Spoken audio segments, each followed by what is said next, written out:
बिहार में विधानसभा चुनाव होने हैं और इसी बीच सकरा विधानसभा क्षेत्र के कटेसर पंचायत का मोहनपुर टोला इन दिनों चर्चा में है।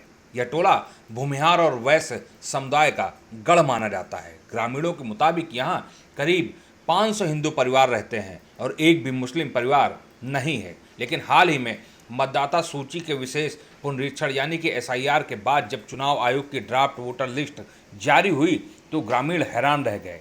गांव के सैकड़ों घरों में मुस्लिम मतदाताओं के नाम जुड़े मिले। किसी घर में 2 तो किसी में 8-10 नाम जोड़ दिए गए। उदाहरण के तौर पर स्वास्थ्य विभाग से रिटायर कर्मचारी कामेश्वर ठाकुर के परिवार में 6 सदस्य वोटर हैं, लेकिन लिस्ट में उनके साथ 2 मुस्लिम नाम और जुड़ गए। इसी तरह मैथुर ठाकुर और दिलीप ठाकुर के परिवार में 5 वोटर थे, लेकिन सूची में 4 और मुस्लिम नाम शामिल कर दिए गए। कामेश्वर ठाकुर का कहना है कि यह कोई साधारण गलती नहीं बल्कि साजिश लगती है। हमारे परिवार के साथ मुस्लिम नाम कैसे जुड़ गए, यह समझ से बाहर है। गांव के अन्य परिवारों की स्थिति भी ऐसी है। कई घर जो वर्षों से बंद हैं या जिनके मालिक बाहर रहते हैं, उनकी मतदाता सूची में भी मुस्लिम मतदाताओं के नाम शामिल कर दिए गए। ग्रामीणों का आरोप है कि यह महज गलती नहीं है बल्कि सुनियोजित खेल है। उन्हें आशंका है कि आगे चलकर यह गड़बड़ी उनकी जमीन जायदाद पर भी विवाद खड़ा कर सकती है।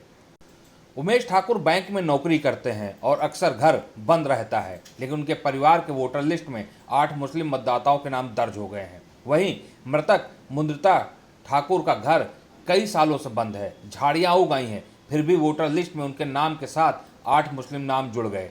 गाँव के कृष्ण कुमार ठाकुर ने कहा, हमारे टोला में कोई मुसलमान नहीं रहता, फिर भी हर घर की वोटर लिस्ट में मुस्लिम नाम कैसे जोड़ दिए गए, यह पूरी तरह गलत है।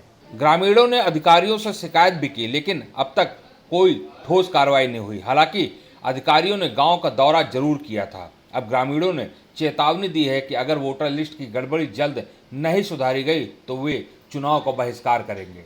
दरअसल मोहनपुर टोला के मामला इसलिए भी संवेदनशील है क्योंकि 2020 के विधानसभा चुनाव में सकरा सीट पर कड़ी टक्कर हुई थी। उस वक्त JDU उम्मीदवार अशोक कुमार चौधरी ने कांग्रेस प्रत्याशी उमेश कुमार राम को केवल 1537 वोटों से हराया था।